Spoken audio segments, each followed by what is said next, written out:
Pro Group Management. Workers' comp that works for you.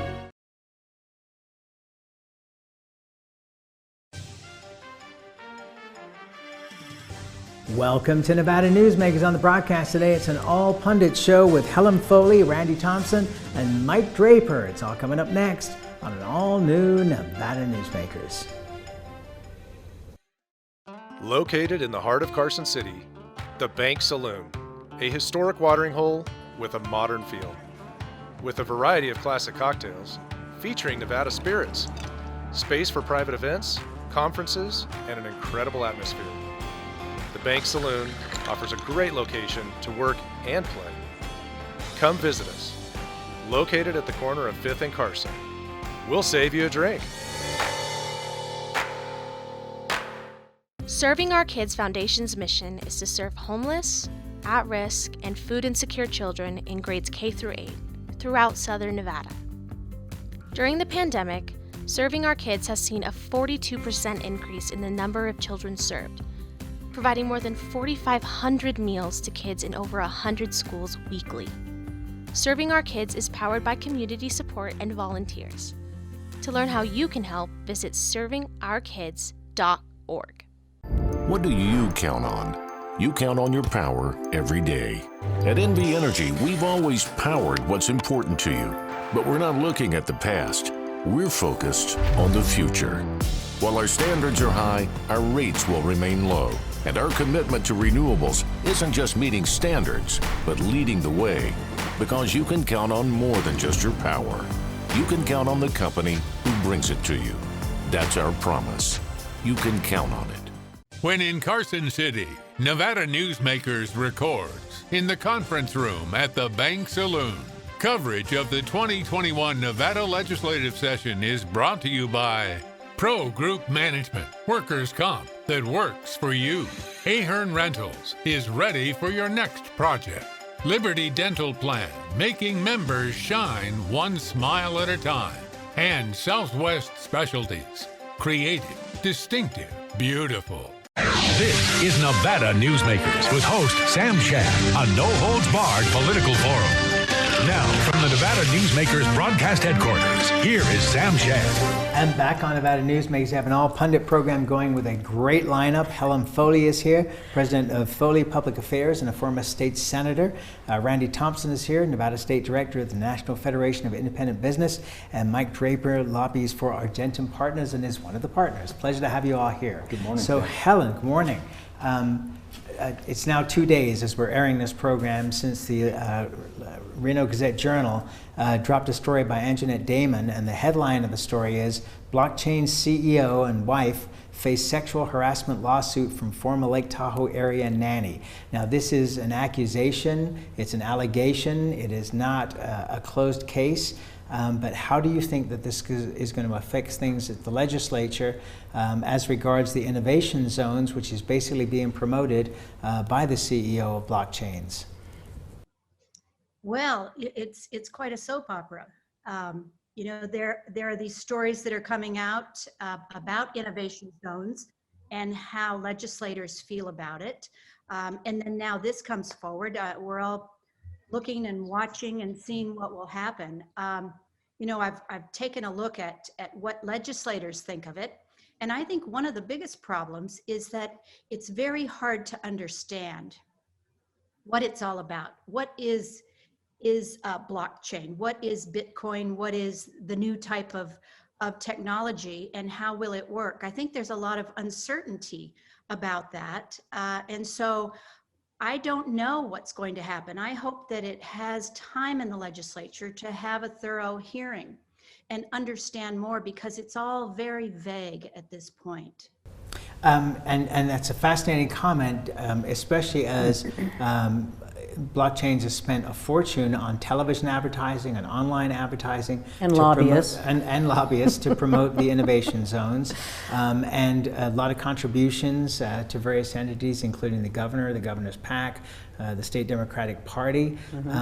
But if you recall, and I mentioned this on the show yesterday, Warren Buffett said years ago that he wouldn't invest in companies where he didn't understand the technology. Is that the concern that you feel the legislators have at this point as well? Well, I mean, to this article, first of all, I'm one of those people of you're innocent until proven guilty. Absolutely. And I think we should not be, I'm so tired of being crucified in the press for people. So I'm sorry this came out. It's an unfortunate situation for the woman who's accusing him as well as for the family. And the timing is definitely questionable. So I just put that aside. We've got legislators, how many freshman legislators do we have this year? Like 9, 10? A lot. Yeah, we have a lot. And these people, out of 63. These people are having a hard time finding the bathroom, let alone understanding what Bitcoin and blockchain technology is. And the legislators that have been there a while, with Senator Kefauver's lead on this, they've followed the blockchains and they've followed what's happening and the cryptocurrencies and the cyber stuff. I mean, so some of the seasoned legislators, I'm sure, are getting it. But I feel sorry for some of these newbies coming in trying to figure out, who's who, because until this week, none of us could even register to lobby. So they don't even know they're getting phone calls from lobbyists who they have no idea who we are. So the confusion at that building is very high. And now you add in something that is so above most of our pay grades that I'm lost by it too. But I think it's going to be a real challenge. I'm sure it's an exempt bill, right? Because there's no hearing on it yet.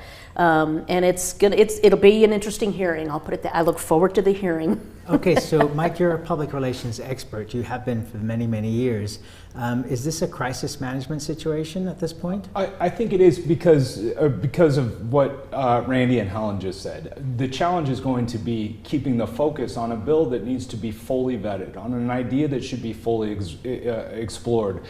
And if all of a sudden now you're having to go and address a difficult situation that came up, I think it's going to be very delicate on how that gets addressed and how that gets separated and doesn't take away from an idea that I feel this idea is definitely ambitious. It's definitely innovative. But what have the topics of our legislative session been so far? It's been housing, economic diversity, economic development. Well, here's an idea that proposes, whether or not it does is something that needs to be vetted, that proposes to address those ideas pretty significantly in one way, shape, or form. So it deserves to be fully vetted and fully explored. And something like what's come out in the paper with these allegations runs the risk of distracting from a very important conversation. Helen, it's obvious that there are going to be multiple special sessions that occur after the main legislative session. But my question to you is this, with all that has gone on with the Me Too movement over the last several years, how much of a problem does this create for a governor who's running for re-election and a state treasurer now who's drawn into this, who will be running for re-election? Well, certainly you cannot blame those elected officials who have taken campaign contributions for the actions or inactions of a person. But there will be other special sessions. We have to have one for redistricting. The Biden stimulus plan is not; those funds are not going to be directed to the state until almost the very end of session, and we have to close the budget. So I think if this issue is not finalized now, hopefully it will air some more. Maggie Carlton said, I can't vote for something that I don't understand, that I couldn't explain to my constituents and to my family. And so I think there needs to be a lot more discussion on this. As far as someone's activity that came out this morning with the sexual harassment, that needs to be seen, but you cannot blame elected officials. They had no knowledge of this, and it's not their deal. All right, let's take a break. We'll be back with more with our great panel after this timeout. Hey guys, are you watching the game at a friend's or the bar again because you can't watch at home with your wife? Or worse, because she kicked you out and kept your couch, your flat screen, and your kids? What's the one thing a man needs when he loses a good woman? A good lawyer. And when he loses a bad woman, he needs a great lawyer. What makes a good woman a bad woman? You tell me. You're the one that can't watch the game in your own home. I'm men's rights attorney Marilyn York, and I represent men in divorce, custody, and family law matters. Because of UMC, there's a wide open road ahead of me. Because of UMC, she can grow up with her twin sister. Because of UMC, I'm here to help you. UMC, the highest level of care in Nevada. The signs and symptoms of cataracts can start out small with subtle changes in your vision. So don't wait. Be proactive and take your vision into your own hands. If you're experiencing the onset of cataracts or just have questions, contact your eye care professional or call Eye Care Associates of Nevada today.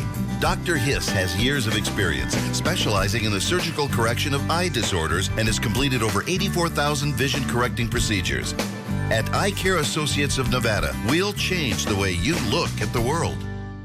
As you know, Reno is booming. Toll's development company is helping it grow with insightful design and development, building community with every project, adding beauty, adding excitement, emphasizing our shared humanity. Reno is becoming bigger. Toll's development is helping it become better, more livable, more enjoyable. To learn more, go to tollsdevelopment.com. tollsdevelopment.com. This is Nevada Newsmakers.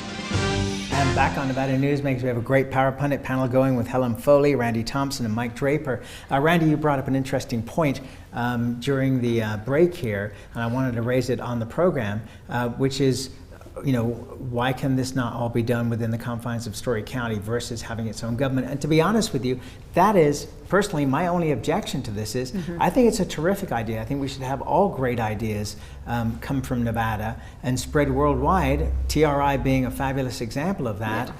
But what's wrong with doing it through Story County? Well, yeah, so I've read that he said he wants to create a streamlined government that is all communicative, that your marriage license or your deeds are all on their blockchain. So I get that, but why not, as we talked about, become an incorporated city within the county and operate your own little thing? But the county resources, a friend of mine who's a judge said, are they going to put in their own court systems? Are they going to put in schools? Yes, they have to. Are they going to put? Then why? I just don't understand why they want all that infrastructure, except to maybe prove that they can do it.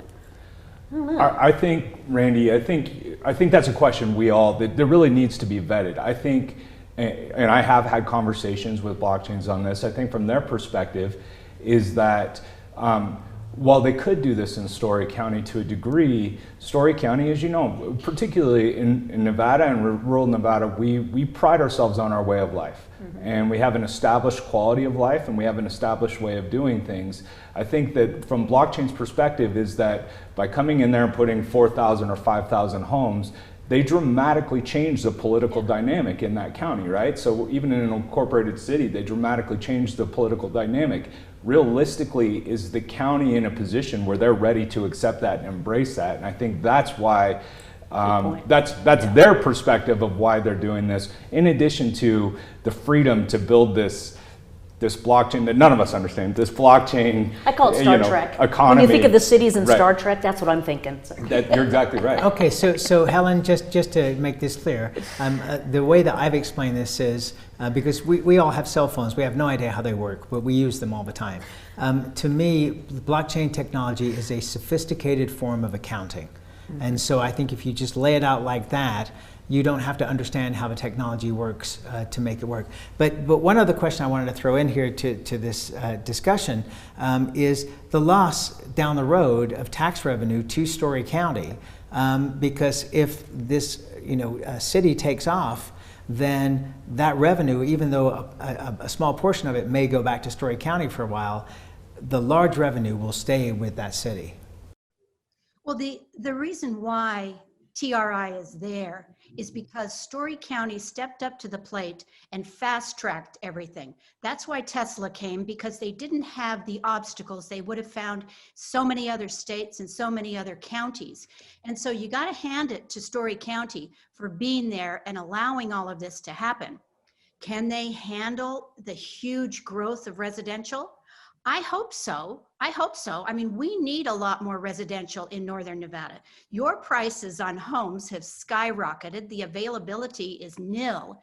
So something has to happen. But I think that they can do it in a partnership, maybe a city working within a county. But that's just my opinion. Okay, so Randi, that's been one of the selling points for the governor and GOED, is that this is going to create hundreds of thousands of jobs, which means hundreds of thousands of homes. We're already 50,000 homes behind today, just on what we have here. also throw in the fact that if Story County was able to handle the largest factory in the world, the Tesla Gigafactory, why would they not be able to handle whatever was thrown down the pike at them? Water? Well, okay. You're 15,000 homes, you need water? Okay, no, I'm not disagreeing on that. Sorry. And Pete Goa-Cachillo addressed that on the program a couple of days ago, that they're going to get potentially some water from Gerlach, but they're going to need a whole bunch more. Perhaps they're looking at that water from the Humboldt River to be the excess floodwaters to utilize. But I'm just talking about that Story County has handled the Gigafactory. I'm not even looking at the resources. I'm just saying if they can handle Elon Musk, and Elon Musk says that Story County is the can-do county, why not? That's what I'm just saying. I don't understand why they're not willing to work with their former partner, with Lance Gilman. At least they had a great relationship, and I don't understand why they're not working with them, except that they want to set up this experimental town or city that is, from what I'm understanding, these homes are going to be purchased with money. They're going to be purchased with Bitcoin. I mean, you're not going to have a currency in this area. If you go to the restaurant in the area and you go to the daycare center, you're going to be paying in cryptocurrency and not in dollars. So your property taxes will be paid in cryptocurrency. So it's setting up their own little utopia, as they call it, and that has nothing to do with outside of Story County. And I don't know how Story County, even though I think it's a can-do county, could probably work with them to implement some of these cryptocurrency situations. But it's just we just need to learn more about it. All right, let me change the topic here.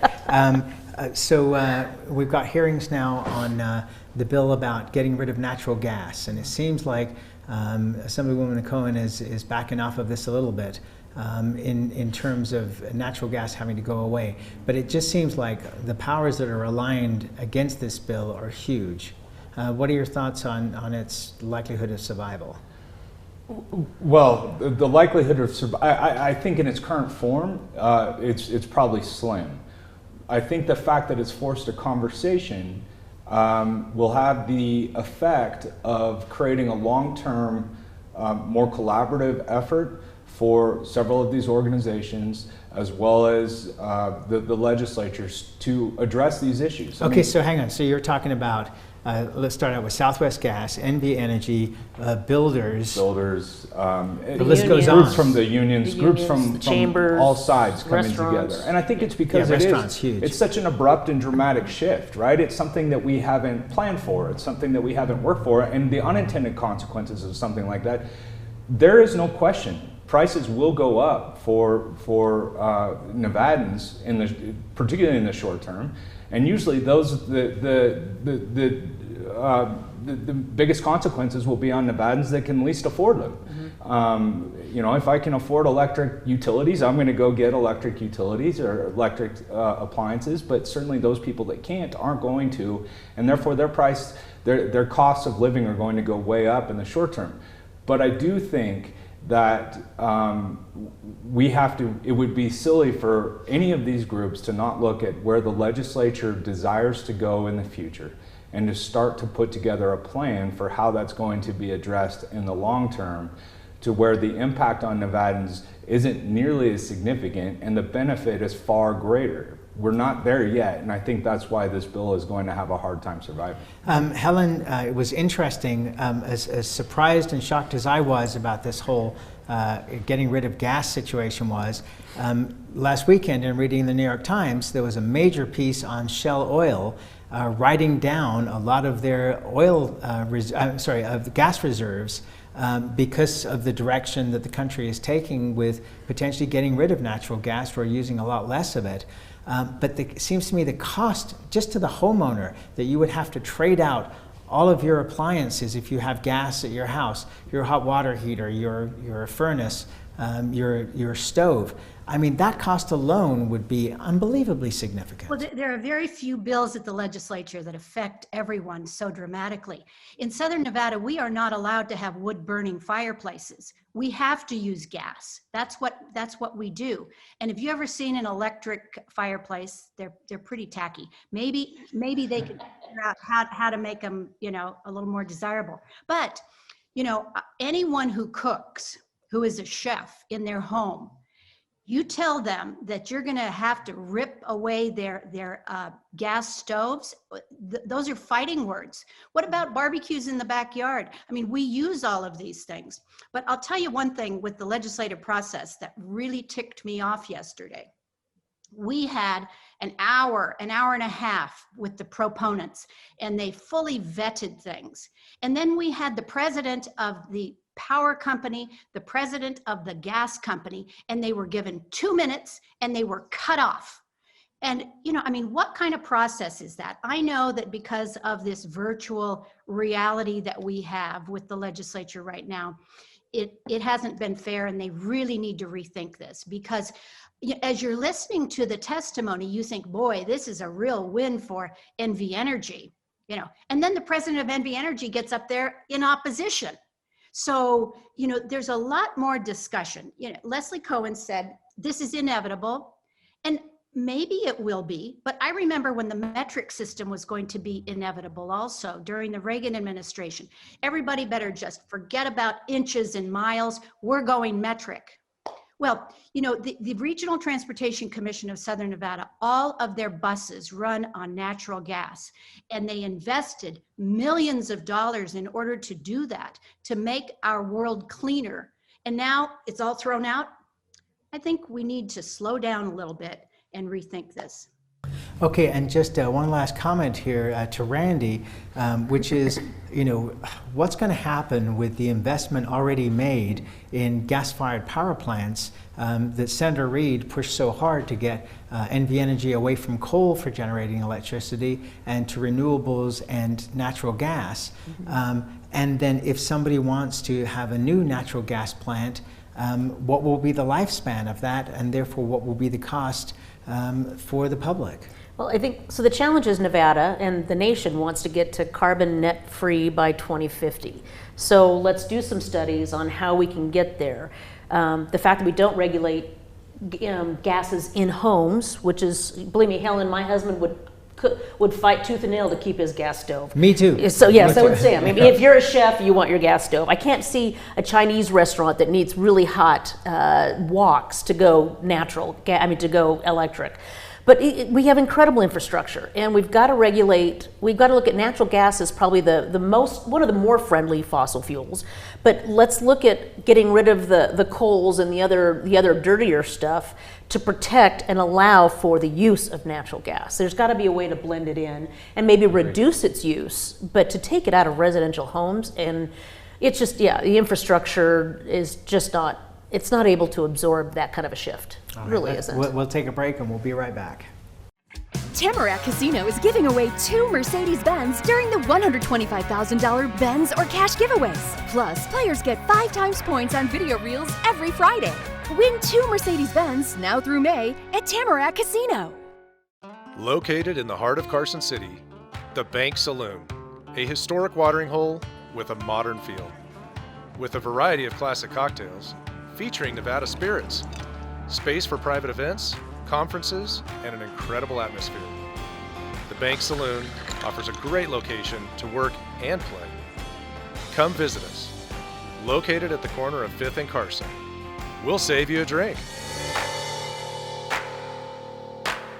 Hi, I'm Renee Summerauer, digital news anchor here at 7 at 7. Watch our streaming nonstop newscast immediately with your mobile phone. 7 at 7 is the new way for you to get every bit of local news you need in just 7 minutes. Breaking news, local neighborhood news, weather, and sports are just a click away. Reporters bring you all of what's happening in the Valley.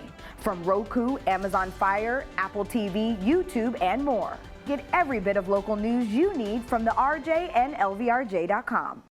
Tamarack Casino is giving away 2 Mercedes-Benz during the $125,000 Benz or cash giveaways. Plus, players get 5 times points on video reels every Friday. Win 2 Mercedes-Benz now through May at Tamarack Casino. This is Nevada Newsmakers.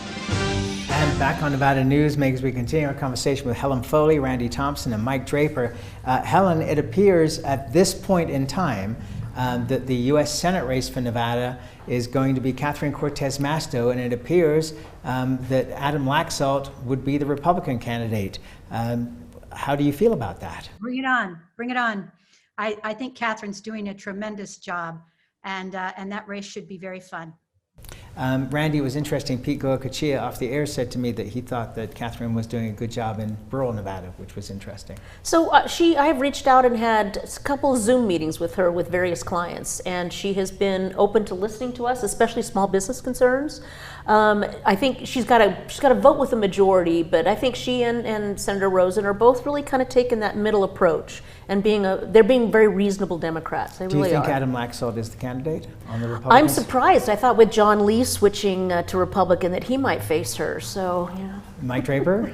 I think Senator Cortez Masto is going to be very hard to beat. She's very accessible. She's very straightforward. And even if you don't agree with her politics, all we can ask for our electeds is to be accessible, to be straightforward, and to work for the greater good of the whole. And I think she's done a pretty good job of doing that. So I think it's going to be very hard. Do you think Adam Laxalt is the candidate on the Republican side? I think that he will mount I think he's worthy of considering, but I don't think at the end of the day he will be the candidate on the Republican side. I think there's a lot of people that'll start to line up. All right, and that's where we got to leave it.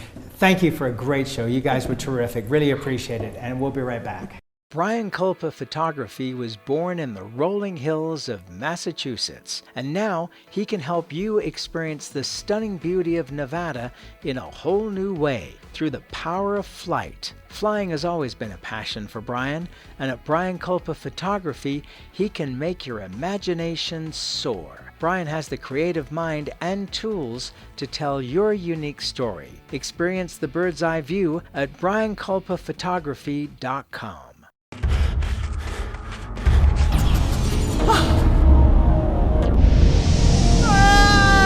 Hey, Dad? What are you learning? This place is great. Huh? You gotta try this. Wow, this stuff is great. People are gonna love it. Yes. Yes, they will. As you know, Reno is booming. Toll's development company is helping it grow with insightful design and development, building community with every project, adding beauty, adding excitement, emphasizing our shared humanity. Reno is becoming bigger. Toll's development is helping it become better, more livable, more enjoyable. To learn more, go to tollsdevelopment.com. tollsdevelopment.com. Take a look at Pro Group Management and see how your workers' comp requirements can be met head-on. By taking a proactive approach, Pro Group can assure that your company is meeting or exceeding state and federal standards. As you move forward in your industry, Pro Group moves with you, simplifying regulatory tasks, clearing the way so you can get the job done and look to your future success. Pro Group Management, workers' comp that works for you. As always, you can watch Nevada Newsmakers on television, radio, audio and video, podcasts, and YouTube. We'll see you on the next broadcast coming to you from Carson City. See you then.